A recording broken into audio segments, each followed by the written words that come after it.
Good morning, Mark Soderberg with ADM Investor Services with your morning ag market outlook for Tuesday, December 17th.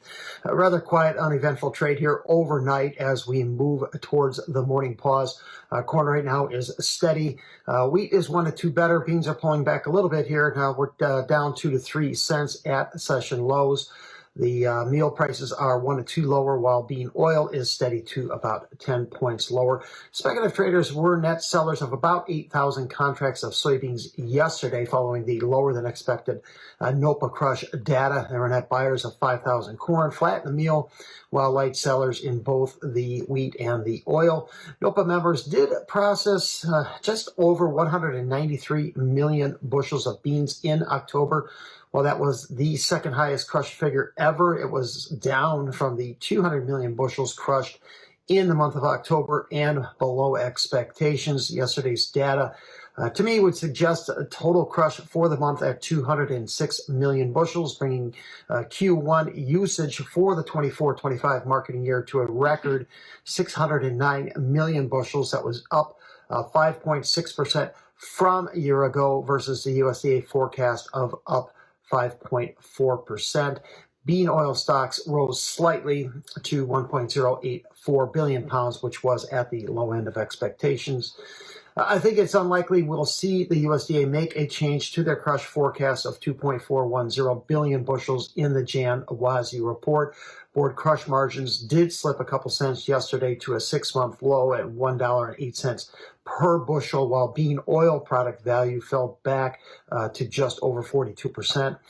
In South America, most of the cropland down there remains well watered and likely to remain that way into year end, with temperatures mostly moderate.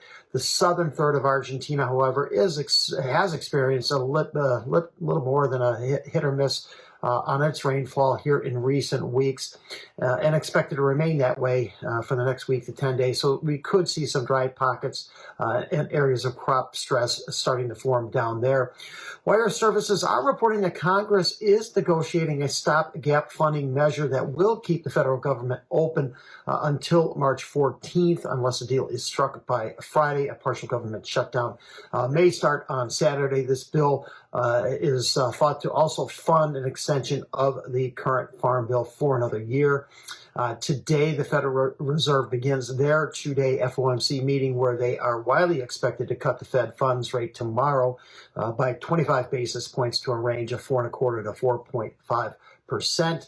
Over the night, the U.S. dollar is slightly higher while trading within Monday's range. March corn has temporarily found support here above the 440 level. I would not be surprised to see another run at 450 here by year end. Strong demand for U.S. corn is expected to stretch well into 2025, and continued expansion of corn ethanol in Brazil has partially offset the lack of demand from China. March 25 beans are hovering just above their contract low at 982.5. Well, it looks like we actually just dipped into a fresh contract low here. Prices continue to just fall under the growing weight of the South American crop, despite the spotty dryness in southern Argentina. Still hold the downside objective of 935 for spot beans in early 2025. March meal barely holding on to its contract low at 291. Look for a target there, a move down to 280. March oil seems to be consolidating near the 42-cent level, just below its 100-day moving average at 42.46. Longer term, we do have support at the Nova low at 41 cents a bushel, 41 cents a pound.